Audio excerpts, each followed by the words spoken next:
Hamdan wa syukra lillah, ashadu an la ilaha illallah, wahdahu la syarikalah, wa ashadu anna muhammadan abduhu wa rasuluh, alladzi la nabiyya ba'dah amma ba'du.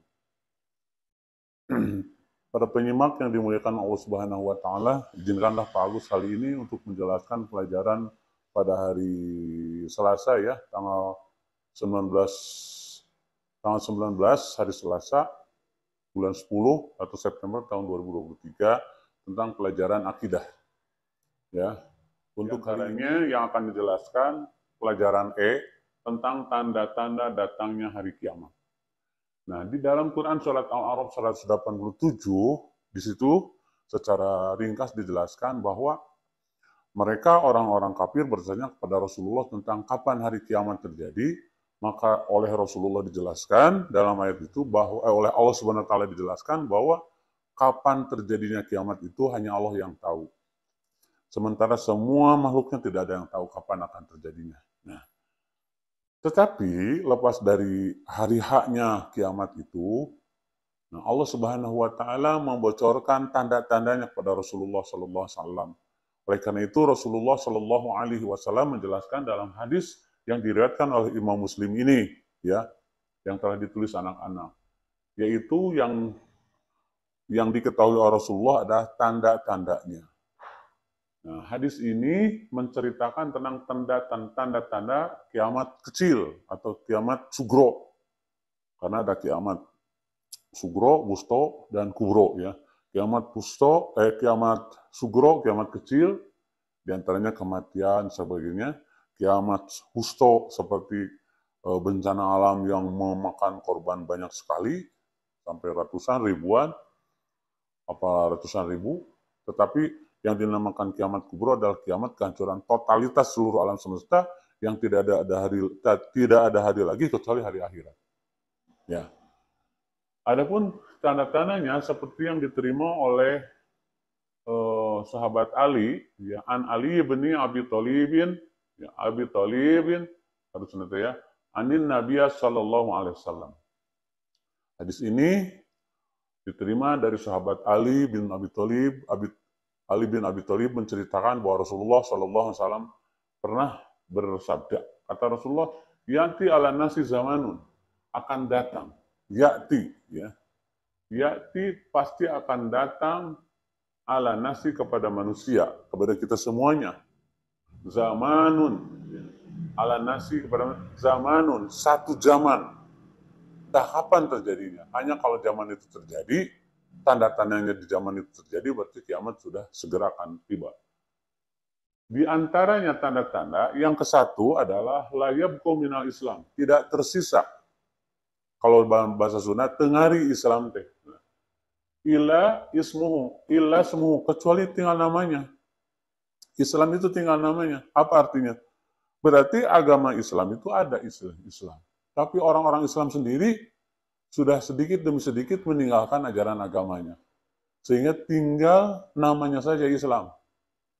Ya, banyak orang yang tidak mengamalkan syariat Islam. Sudah tidak percaya lagi, sudah tidak beriman lagi kepada metode atau cara-cara aturan yang diturunkan oleh Allah Subhanahu wa taala, yaitu syariat Islam. Yang itu yang ke satu, tinggal namanya saja Islam itu. Kelakuan orang Islam itu sudah tidak Islami lagi. Yang kedua, wala minadin ila rasmuhu. Dan syariat Islam itu, agama Islam itu, aturan Islam itu tinggal rasmuhu saja, ya. Agama itu ila rasmuhu, tulisan aja. Dipelajari ilmu fikih, ilmu akidah, usuluddin, orang-orang dapat detail sarjana agama, SPD dan lain-lain ya. Ini pelajari, tapi tinggal tulisan, tidak mewujud di dalam kehidupan sehari-hari.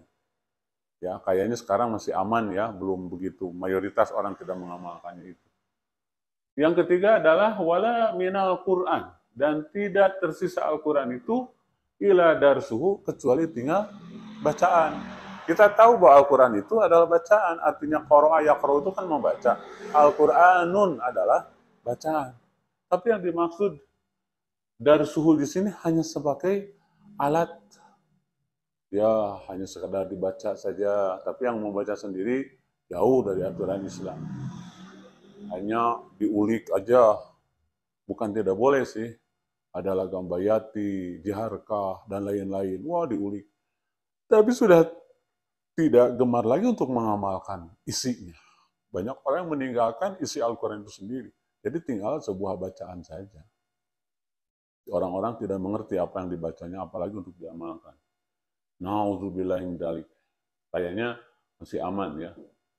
Kemudian yang keempat adalah Ya muruna, artinya makmur. Masjid-masjidnya itu kegiatannya banyak. Masjid itu. Sampai orang tertariklah kegiatan masjid itu. Banyak kegiatan segala macam. Tetapi, jadi gini, oleh Rasulullah diakui zaman itu masjidnya makmur. Gitu. Artinya rame itu makmur di sini. Tapi keramaian itu wahiyah horobun an zikrillah. Tapi si masjid itu horobun, keropos. Artinya esensi dari masjid itu sendiri kosong. Ang zikrillah, dari zikir kepada Allah. Jadi intinya masjidnya kan untuk mengingat Allah. Sholat itu sholat yang khusyuk. Pengajian-pengajian yang benar-benar ingin menyadarkan umat lebih ingat kepada Allah. Jadi zikrullah di sini, zikrillah di sini bukan berarti mengucapkan kalimat-kalimat thayyibah sebanyak-banyaknya semata-mata itu saja.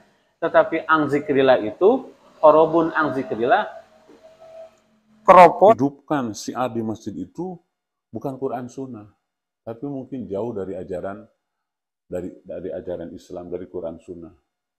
Ya, para penyimak tahu sendirilah ya, semacam apalah kayak gitu ya.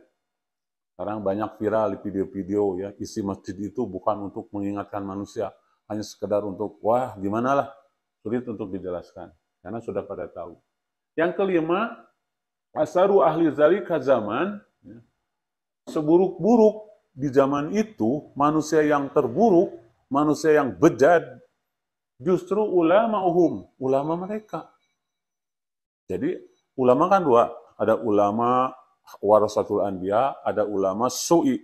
Ulama warasatul anbiya itu adalah ulama di samping kembali kepada Quran Sunnah, benar-benar ingin menghidupkan sunnah Nabi, juga dia memberikan contoh yang baik.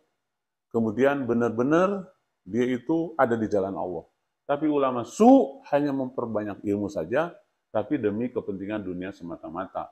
Mereka akhlaknya jauh dari keilmuan yang dimilikinya. Mereka banyak menebarkan fitnah tentang Islam. Ya, bahwa Islam itu seolah-olah digambarkan ditinggalkan esensi Islamnya itu.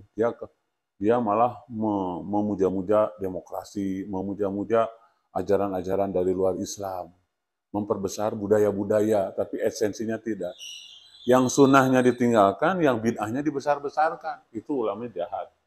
Ya, mudah-mudahan tidak terjadi seperti ini. Tukhrijul fitnah, keluar fitnah dari dia.